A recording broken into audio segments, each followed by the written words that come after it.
जब 1 साल की थी तब मुंह बोले भाई की वो गंदी हरकतें आज भी मुझे डराती हैं। मैं उस वक्त बहुत छोटी थी। उम्र वही कोई 7 to 8 साल रही होगी। मुझे याद है कि मेरे दादाजी की उन्हीं दिनों डेथ हो गई थी। लिहाजा घर में बहुत लोग आए थे मेरे दादाजी को आखिरी विदाई देने। दूर के रिश्तेदार भी आए। अब वो 13वीं तक रुकने वाले थे। उन रिश्तेदारों में कई जाने पहचाने तो कई अजनबी भी थे। पर क्या अजनबी क्या पहचान वाले, इन सब बातों से मैं पूरी तरह थी अनजान। घर में सबसे छोटी और चुलबुली मैं ही थी, सबकी चहेती और लाडली भी। मेरे घर में क्या हो रहा है ये समझने के लिए मेरी उम्र बहुत कच्ची थी, लेकिन उस कच्ची उम्र में मेरे साथ जो हुआ उसकी याद आज भी वैसी ही है, बिल्कुल तरोताजा, जिसे सोचकर आज भी मैं कई बार सहम जाती हूँ तो कई बार खुद से घिन भी आ जाती है। याद है वो दिन, मौसम काफी ठंड था। सारे लोग दादाजी के क्रियाक्रम में व्यस्त थे। मैं बाकी बच्चों के साथ घर में छुपन छुपाई खेल रही थी।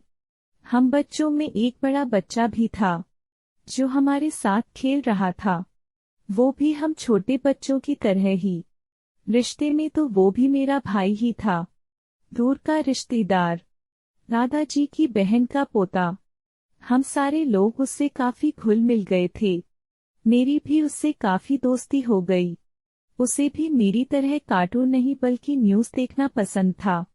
वो मुझे सबके सामने प्यार करता, छोटी हूँ कहकर पुचकारता भी, मेरी होनहारी की तारीफ करता। कभी गोद में खिलाता तो कभी गोद में उठाकर बाहर भी ले जाता, भी चॉकलेट खिलाने तो कभी यूं ही घुमाने। पर उस दिन बहुत कुछ अजीब हुआ, इतना अजीब कि मैं आज भी उसे घटना को याद कर उसे महसूस कर सकती हूँ। और फिर सारी तस्वीरें मेरी आंखों के सामने ऐसे आ जाती हैं जैसे कोई डरावनी फिल्म। दिन अचानक कमरे में मैं उसके बगल में छुप गई। मैंने उनसे कहा भी, भैया किसी को बताना मत, मैं आपके पास छुपी हूँ। ठीक है, नहीं बताऊंगा, उसने यही कहा था। खेल का बहाना देकर उसने मुझसे कहा, मेरे पास आ जाओ, मेरे इस कंबल में जहां मैं तुम्हें छुपा लेता हूँ और कोई भी तुम्हें नहीं ढूंढ पाएगा। फिर ठंड भी थी और मैं छुप गई, क्योंकि वो खेल मुझे जीतना था और मैंने उसकी बात मान ली। उसने मुझे प्यार से पुचकारना शुरू किया। मुझे अच्छा लगा रहा था, पर धीरे धीरे मुझे अजीब सा लगने लगा। वो प्यार से पुचकारना अब अच्छा नहीं लग रहा था। वो मेरे सीने को छू रहा था। उस वक्त मेरा सीने पर कुछ था भी नहीं, बिल्कुल मैं आम बच्चों की तरह थी।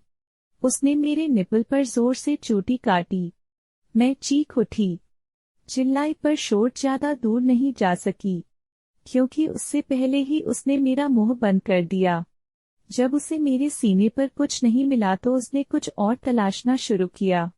वो मेरे प्राइवेट पार्ट को छू रहा था।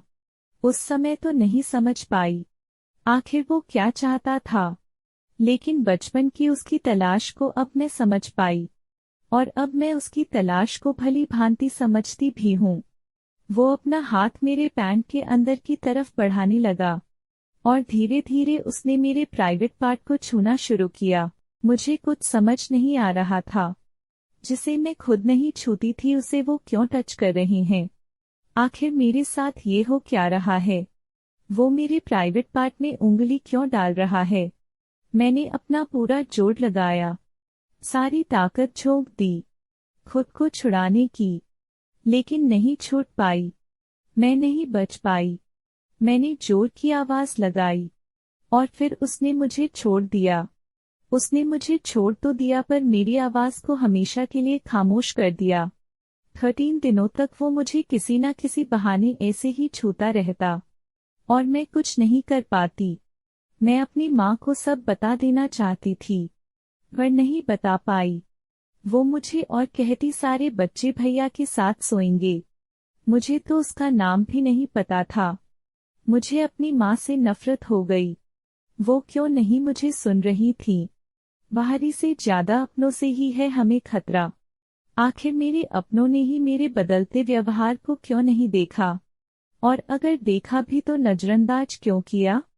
माँ ने मुझे बाकी मम्मियों की तरह गंदे तरीके से छूने के बारे में क्यों नहीं बताया था, जिसे आजकल गुड टच और बैड टच कहते हैं।